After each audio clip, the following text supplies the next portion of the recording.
The following is a special presentation of Tony Kurre Radio. Welcome back to our second installment of Spy for Rent.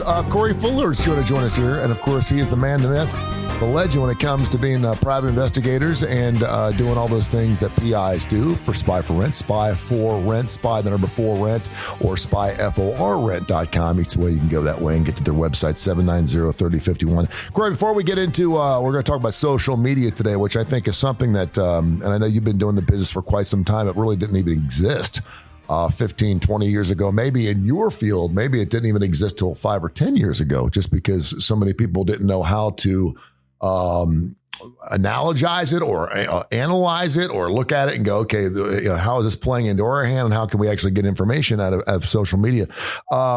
But I think the crazy thing about social media, and correct me if I'm wrong, a lot of people think that it's all anonymous. Even when they use their real names, they think it's anonymous, because I guess people believe that there are so many people on social media that no matter what they put out there, and we've seen this with politicians, we've seen this with celebrities, we've seen people put stuff out that they had to retract, and then we've seen people that actually liked things or followed things. And because if you follow something, that means that there is the attitude that you like those things. Can you talk a little bit about that and just how dangerous this medium can be? Yeah, I mean, I think the first big scandal that I can think of was social media was like the Ashley Madison thing. Mm-hmm. So that blew up. I don't know. I think like in the early 2000s, almost 2010-ish. But, a lot of people thought they were anonymous and they really weren't. So one of it is how secure is the platform? The other part of it is what are you putting on there? But with the facial recognition software and everything that's going on today, like you can't hide your Facebook profile picture. Maybe you don't have that picture. It's just a random picture of something, but you can find out who you are just from that, the software alone, or where you're at. There's metadata and pictures. Some platforms take the metadata off, but the IP address, I mean, you can go into a lot of different things to try to find information from posts. So you have to be really careful about what you're putting out online. In order to sign up for any social media, this is going to open some eyeballs here because I want to get into sending pics and the whole 9 yards. But in order to open up a social media platform, you got it, I've got it. I've got to do it for business. Not one of my favorite things to do. You have to have it attached to something. It has to be attached to either an email, a phone number, something. So just despite the fact that, I don't know, I saw the numbers, I think roughly 27 or 28% of all people that are on social media use some type of anonymous handle, whether they want to be, Big Joe from Coleman or whether they don't want people to know who they are at all. And they just want to troll people, which is also quite common. But people don't realize that, and again, if it's on the computer, if it's out there, and we can even go from a tech standpoint, and that's the other thing I want to get into is, a lot of people, I don't ever use my computer for my social media. I only use my phone because I think most people do that. It's traceable there too, right? Yeah, everything's traceable. I mean, so what you're just getting at is a lot of things, even if you want to do an anonymous profile, if you're not very careful about how you do that and you don't know the safeguards that the social, because you're getting tracked. So, a lot of people don't realize that apps are tracking you across platforms and stuff too. So you got to turn those notifications off. But if, say, Tony, you just wanted to make a anonymous profile, then you go, how do I make an anonymous profile on Google? And then you say, give me a name. And you just get a name search up there. And then you're like, let me get a Proton Mail email address. Well, some of these social media sites will flag it. And they won't let you have the profile. And they'll say, nope, this looks like it's spam. We're not going to even let you do it. So, and then anonymous profiles, a lot of people do the same anonymous handle for like everything, whether it's their email, whatever, just because it's easier to learn. And people use the same passwords too, which we can't, there's very few times where it's legal for us to get into passwords and whatnot. But, but other people that are, malicious people that are trying to get your money, your information, they might not have those morals and they might just use that information. Corey Fuller with Spy for Rent, Spy the number 4 Rent, or Spy FOR Rent. Both of them work 790-3051, 790-3051. Busy time of the year for you right now before we get back into social media? They say it's a slow time. It's never a slow time for us. Unfortunately. I got a call yesterday asking if we could do a job on Thanksgiving. I'm never going to turn it down. One of our good clients, I was like, I'll do it. I'm not going to make one of the guys do it, but I'll go do it. That's fine. So, all right. So I'm not going to ask for specifics, but I would think, because people are feeling nostalgic and sentimental and there's a lot of love in the air. There's a lot of parties going on. There's a lot of drinking going on. I would think cheating would be a little bit of a spike in the holidays. Am I wrong? So it's usually at these parties, a lot of these holiday parties, you get witnesses. So those, you start getting people to subpoena. Yeah. So you got your girlfriend that's over at this party. It's like, well, so-and-so saw it. So-and-so saw it. This is their tag here. And then you start, but sometimes they might not. They might go out of town like the day before Thanksgiving or the week before. Cheating, if you're going to, I'm going to go with my husband to go see his parents. Let's go meet up before I have to go for a week or something. Yeah. So that's more prevalent right before. But, people are, I don't really think the holidays are going to, stop people from wanting to do that kind of stuff. No, and I would think it'd probably be like an office kind of thing, something that's, been kind of percolating a little bit and it's over the holidays. And, next thing you know, you're taking it. Now there's the after party because no one wants to, but my Christmas parties and radio, man, we used to have strippers and the whole 9 yards. It was a blast. And then if you could make it to the after party, you were a dog. But now it's like, button up, everyone wants to look nice and be cool. And then you go to the after parties and I haven't done that. Well, that's another thing with social media though. So depending on how you want your company to look, reputation wise, who's posting these after parties and whatnot. And then if you're going to hire a new CEO, hire a new employee, what's he posting on social media? Yeah. That's another thing that we look at with investigations or just tracking what people are talking about a business or a person. So like somebody might, if you get a lot of enemies, I'm sure in radio. So I'm sure people, trolling you. You know me well. Troll the other day. Well, you go into it, you can geolocate some of this stuff, So if a troll is in Canada or in, Saudi Arabia, it might not be as prevalent for you here. That might not be such a credible threat to look at. But, for somebody with your kind of platform, that's something to consider is we get hired a lot just to monitor people for reputation and or for their security. So. He's Corey Fuller. He's the best. Spy for Rent, along with Jeff Hammock, a good friend of ours. We've been doing Love, Lust, and Life for years and years and years. It's our second reincarnation. I love it. I love having you guys back on. I love doing the show. I've got a million different directions I want to go with you today, so we'll try to get all to it. Steve in Tuscaloosa said, I've heard your first show. Fantastic show. Great stuff. Can't wait to hear the next one. Wants to know, if you do have social media and most of us, like when I have memories or something will come up 2 years ago on Facebook, this happened. And sometimes I'll look at it and go, did I really post that? It's amazing the shit we post when you go back and you go, did I really post that from 5 years ago? And I did, because our life is changing, right? We're doing different things. And I'm like, holy crap, I can't believe I actually said that.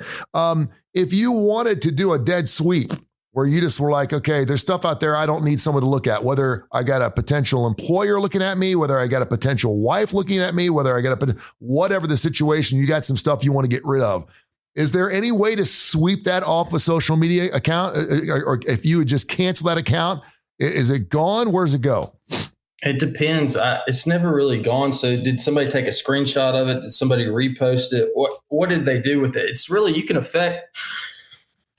Once you post something, you can't affect what other people do with that information. So if it's already out there and they post it on another platform, they take a screenshot of it, it might be out there for forever. Mm-hmm. So it's really hard to go back once you post something. I mean, you can have safeguards that allow people to not see certain things on your social media, but your friends can see it and they can post it. And, your friends might be at that party, at that situation where you might, you can't control what they tag you. And I can remember when I was playing football, I wasn't the best football player, but I was all right. Yeah. I was surprised. We did a recruiting visit up at the University of Tennessee, and they had like 5 guys on staff that just looked through social media. And they were like, yes, just to check. 5 guys just to check. And they're like, what's in that cup? What's that? And, because the reputation, like I said. So I didn't have a Facebook for years. I wouldn't do anything bad, but I just was like, man, I don't want people, to tag me in something. What if I wasn't doing anything? And it was just if you're at a college party or something, you can't affect what somebody else is doing. You can leave the situation if it's bad, which I've done that before. But like I said, I don't want to be tagged in something, or somebody says something grotesque or anything like that and has nothing to do with me. I wasn't in that situation, but they would tag, what friend is like this? And that, just high school people you wouldn't even talk to anymore. Yeah. So my thing is it's very hard once it's posted. If you want to get into the details about it, email me. I'll give you some free advice on it. Steve Wright from Tuscaloosa. You can go to intake at spy4rent.com. Just ask me a question. Since you're a watcher of the show, I'll give you some tips on it. It would take the whole show to really get in depth with it. Yeah. Right. Info at TonyCurryRadio.net. Info at TonyCurryRadio.net. I've been to parties where we're not allowed to have cell phones. And I'm all about that. I'll be honest with you, Taylor Hicks is one of those guys where I used to hang out with him, and it's a little different now where if we're in a public place or, obviously at a concert or something, knock yourself out. But if he's coming over to my house or something like that, there's no cell phones. Everyone's got to put their phones up. I worked with some other celebrity types, where we'd have private Christmas parties, and some guy was wanting to take pictures to post on his social media. And they're like, no, he was a +1, like, get out of here. You can't do that because this is a private party and we don't do that. And I certainly get that. Where does the law land on posting other individuals and posting those things? In other words, if I see something, I see Joe Schmo, and I know he's married, and I see him making out with somebody, and we're at a bar or something, or maybe even a social media or an office party, and I take a picture, maybe not even inadvertently, maybe I've taken a picture, and oh my gosh, it shows up, and that's happened a lot where people have posted pictures in the background. You see a box of cigarettes, and the wife goes, who the hell smokes in our family? And he finds out, it's his mistress. He's taking pictures.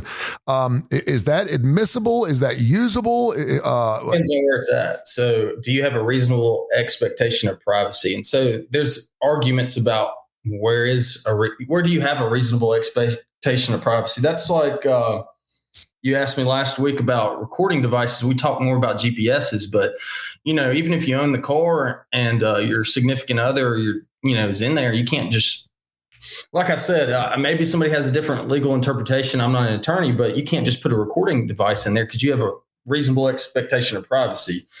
I can't, put a camera inside your bathroom or your house or whatever else, without your permission if it's not my house too.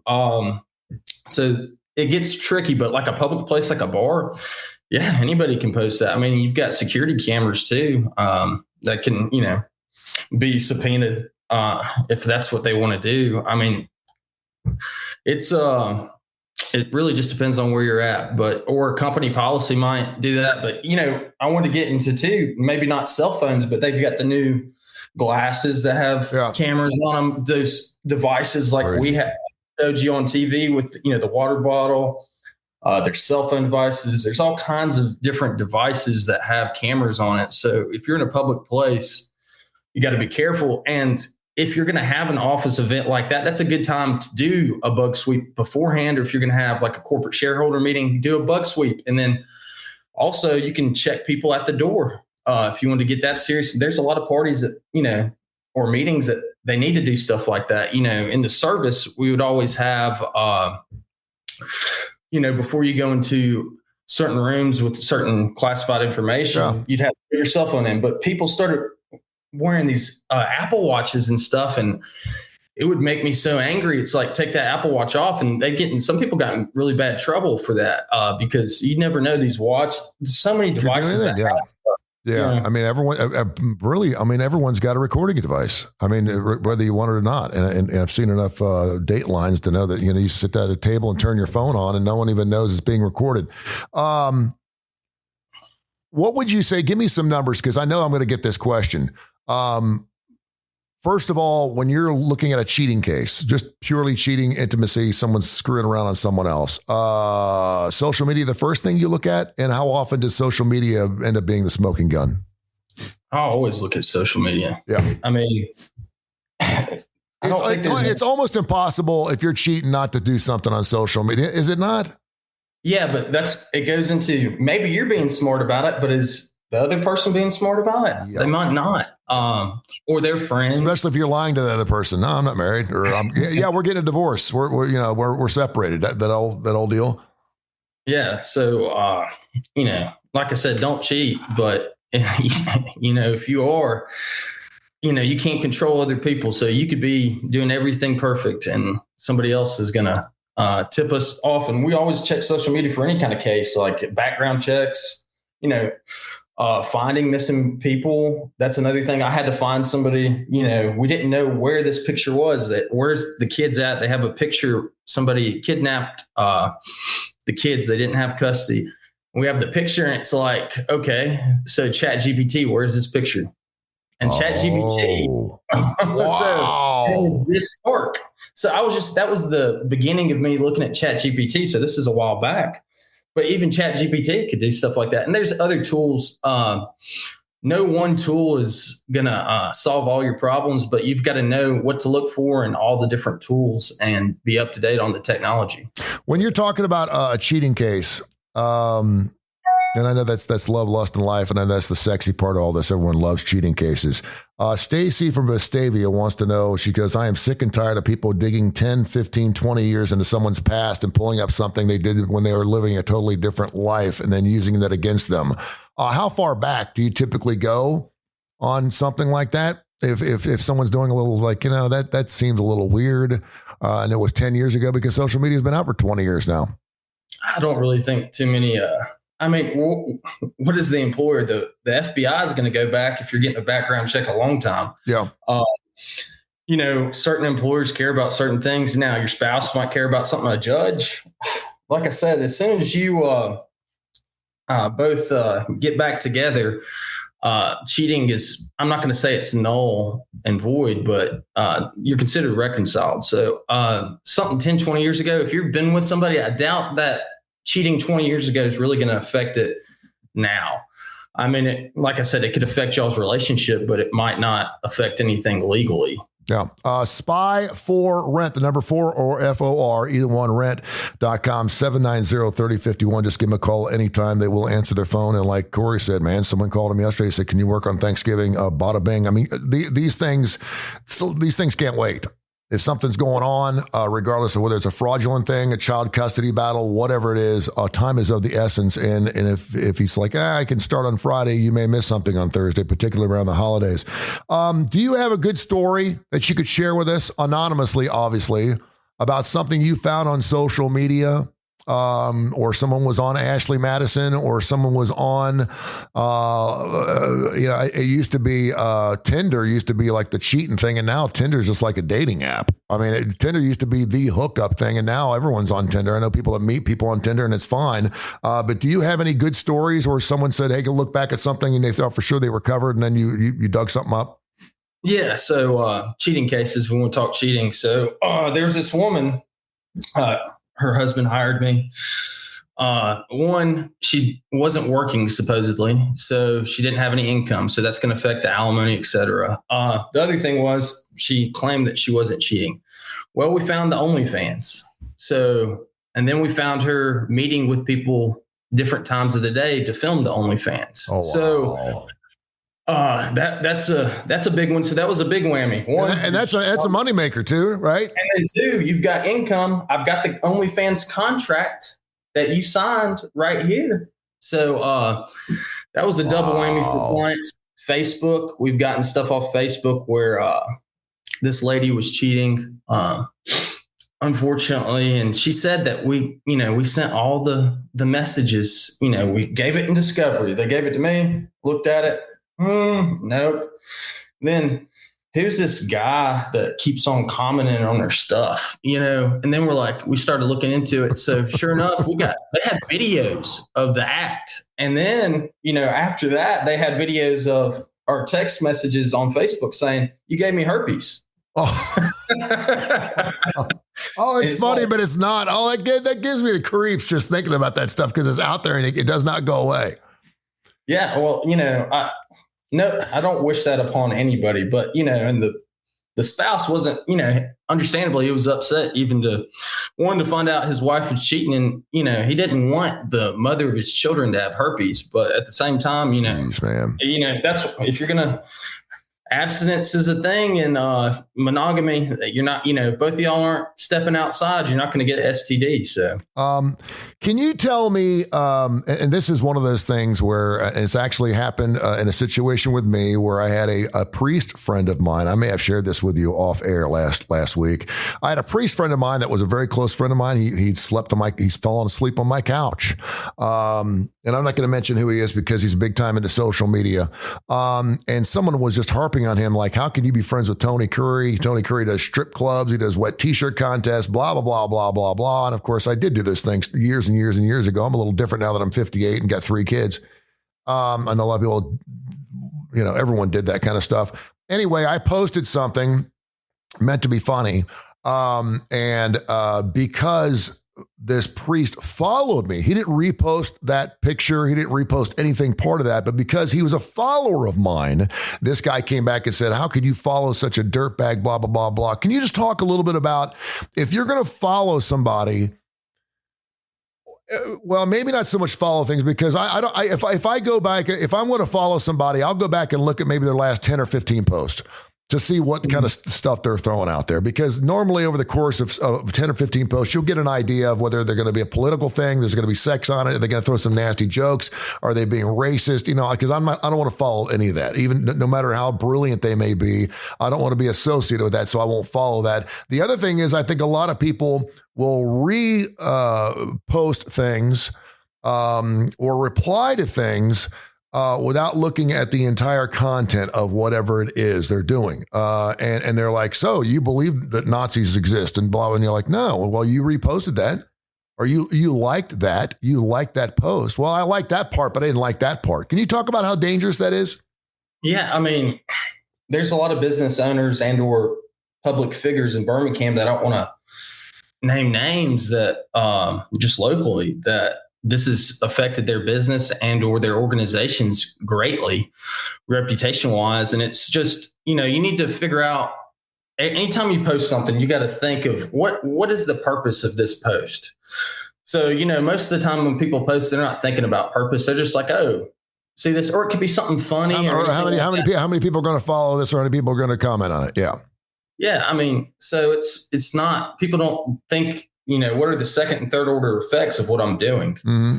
So, and this could come back to bite you 10 years later. We see it with football. So I forget the recruit. He said something.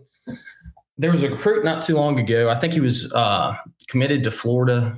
I don't know the exact story, but he said something in high school or middle school that was against the university's, community policies, for lack of, I don't know exactly what it was, but basically it went against their values and their core values and ethics. Yeah. And it could have been a joke, but it affected him.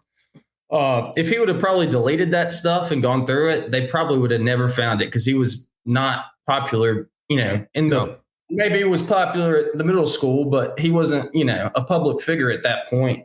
And that could affect, his whole life. It could, and as a business owner, it could affect all your employees. If business goes down, that could affect your employees. If you're a publicly shared company, that could affect your stockholder, shareholders and everything. So, and you might get canned for that. So you've just got to be careful about what you post, who's posting it, and really followers too. I follow people that I don't like. I still do follow some people I don't like just because I think it's funny. Yeah, gun stuff. I look at gun trainers and it's hilarious. Some of the stuff they put out there. And I just think it's hilarious that, but it's a serious topic though. So somebody could think, oh, Corey thinks like him because of that. So I got to be careful about that as well. Cause some of the stuff that they are self-defense, like that, what is that guy from Detroit, Urban Survival? Yeah. I did a YouTube video with my buddy, Chris Mize, owns Heroes Academy in Bahaba Heights. And we're talking about gun disarms. And this guy just wants to do a gun disarm, like, so you're showing the difference. So if you're following somebody like that and your business is tied to self-defense and they see that you don't know to get offline from a barrel and you're trying to do something crazy, well, a real expert will come in and be like, this guy might not know what he's doing. So if you're looking for a police contract or something like that, that could affect you. So, I mean, I hate to be super vague, but just be careful about what you post and repost and who you follow and who your friends are. I mean, that's social media and outside of social media. It could be used against you. Corey Fuller, 790-3051, Spy for Rent, Spy the number 4 or FOR Rent, along with the Jeff Hammock. They do fantastic work. They're the best. I've used them. A lot of people are like, I thought you said you used everyone you talked to on your radio station. I do. I've used them, and it was very instrumental in some personal things I had happened about 4 or 5 years ago. So about a year ago, and I've been married for almost 20 years. So I'm reaching out to all of these old girlfriends that I used to date, right? From Facebook and stuff like that, because you don't know what their situation is. Now, I think I look pretty good for 20 years later, right? I mean, a lot of people say I haven't changed a bit. I got a little gray going on, but guys don't change nearly as much as women do. So it's such a great Tony. See, exactly. And when you go to Facebook or they're always going to post the best pictures of themselves. Very rarely does anyone post a picture of them without full makeup or whatever. And if you ever, you depending on who you follow, those things, you may want to follow these people. And I mean, it's just one boob shot after another inside their car, and there you got their tops down. So I asked this girl, hey, it's been a long time. Hope you're doing well. Can't believe you text me back, blah, blah, blah. Can you send a picture of me or a picture of yourself to me? And she said, why? And I said, because I just want to see what you look like. It's been 20 years. I said, I'm happy to send you a picture. And she wouldn't do it. She's like, I don't send pictures. I don't do that because I don't know what you're going to do with it. And she goes, Tony, I like you and everything, but it's just, if we're going to go on a date or something, you'll see me enough. And you don't need to have a picture of me, not unless it's something you want to frame and put in your house, and that'll be down the road. And I certainly understood that, but I was like, wow, because I know a lot of women, they don't have to hardly know a guy for a guy to go, hey, send me a picture of yourself. I want to know who I'm talking to or what you look like. Talk about, first of all, what you can do with those pictures. If someone naturally or voluntarily sends you a picture of themselves on a phone, not on a social media platform, or on a phone, what can you do with that picture? And then please, for school kids, talk about what it means if you're sending picture if you're under the age of 18. Okay, so like I said, so you can look at the picture, and there's a lot of information on a picture that gives you if it's been manipulated or not, and you can look at it just to see if it's been, through some kind of Photoshop or, filters are pretty obvious nowadays. You can really tell the filter stuff, but there's a way to see if those pictures are legit. You can go and look online, say catfishing. We get a lot of catfishing scandals.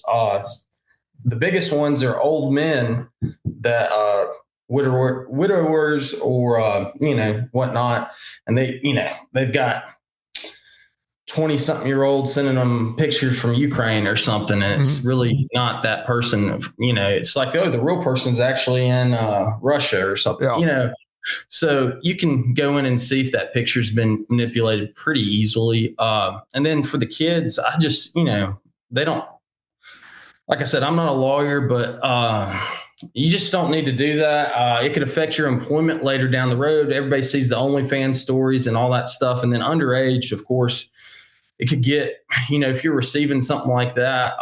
And it doesn't matter whether they're 18 or not. If someone's sending you a picture of someone, yeah, I met this hot chick the other night and blah, blah, blah, blah, blah, and she's 19 or 20. She could be 14 or 15. You don't know it. It's on your phone.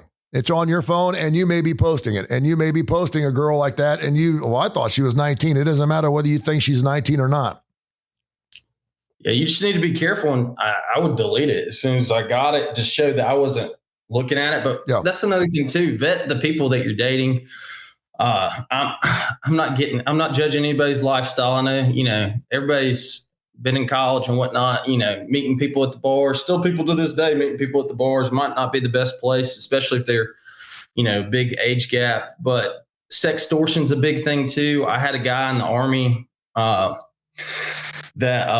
it's not even a real person. It's they just will send you a picture, or maybe that person is a real person. They send you a picture knowing they're underage, and then they get you talking and y'all are back and forth. And now they're like, okay, if you don't give me this money, then I'm going to tell everybody that I'm underage. And we've been doing this back and forth thing. So, and then they'll take them. Maybe, there's a lot of sextortion rings in the United States and outside the United States. So I wouldn't be surprised if, that was the motive behind something like that. But just be real careful. I wouldn't do anything, any kind of pictures of that kind of nature. I wouldn't accept them. It's not worth it. I tell my friends too, my kids go through my phones. I don't have anything to hide. Even if I take a picture of a woman that, maybe I want to go out with her or something, I'll delete it because my kids are going to see it and go, who's this picture of this blonde woman you have in your phone? And so it's like one of those situations where you probably don't even want to do that. There was a woman down at Jitterbugs. I don't know, you may be too young for Jitterbugs. But I worked down there 2 or 3 nights a week, and there was a woman down there who was incredibly loose, and she would hook up with someone every single night I went down there, and she would sextort by going in and saying she was pregnant. And then and she would get 3-4 guys every single time I saw her to run to the ATM and give her $500 for an abortion. And she tried to pull it on me. And I'm like, sorry, Jan, I didn't sleep with you. I wasn't with you. She's like, you sure we weren't together? I was like, no, I'm pretty sure we weren't. Yeah. I mean, I was like, I think I'd remember you, man, because I knew the story going on.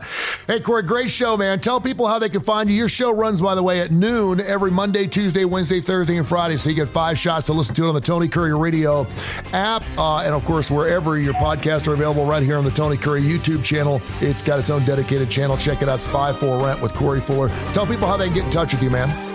So spyforrent.com, spy the number 4 or FOR rent.com, or 205-790-3051. And best way is probably to call us. Call us, shoot us an email. There's a contact form on the website. Either way, we'll get back in touch with you promptly. Thank you, sir. We'll catch up next week. Yes, sir. Thank you. This has been a special presentation of Tony Kurre Radio.